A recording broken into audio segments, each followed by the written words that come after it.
атаңның туған күніне сыйлық алғың келе ме?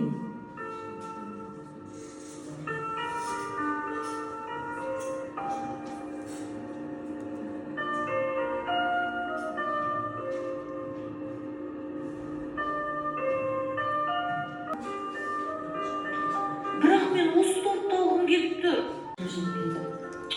Сіз анау жолда солай айтқансыз.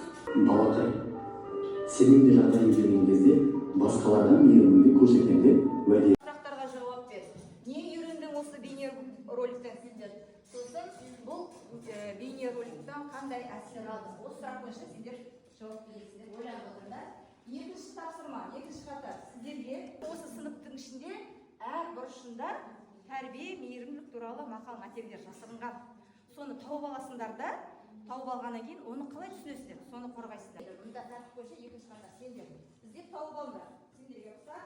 Ал үшінші қатар сендер осы мейірімділік туралы бір шағын ғана көрініс дайындайсыңдар.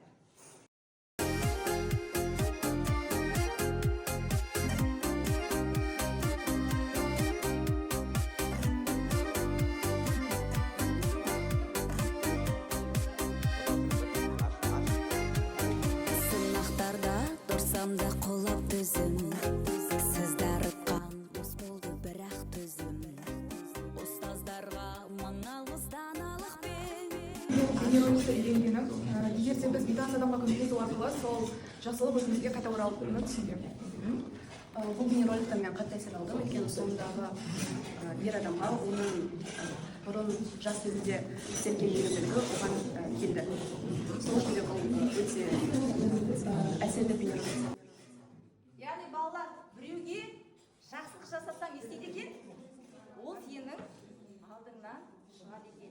Өзімізден бастауымыз керек. Яғни мейірімділікті әр адам өзінен бастаса, Адам бірінші өз үйінің қарым-қатынасын өзгертіп, өз отбасына мейірімділік көрсету керек. яғни бізге ең бірінші мейірімділікті үйде кім береді? Анамыз береді.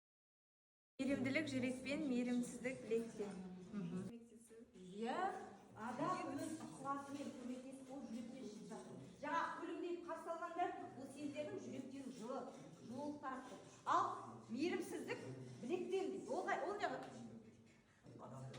не? Иә, адамды ұрып, соғып қалып, қағып кету. Ол білегіне істеп жатсыз ғой. Ол жақсы ма ол адамға? Жақсы емес. Дұрыс. Келесі.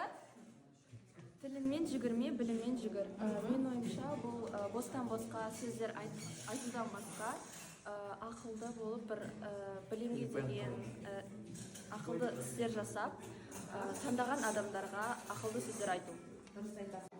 Білім басы бейнет. Иә, соңында несін көресіңдер? Нәтижесі.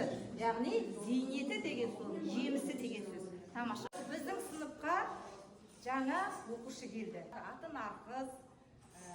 Олағатын бағым ұстазды бәрінен де, мақтан етіп жүремін тәліміне.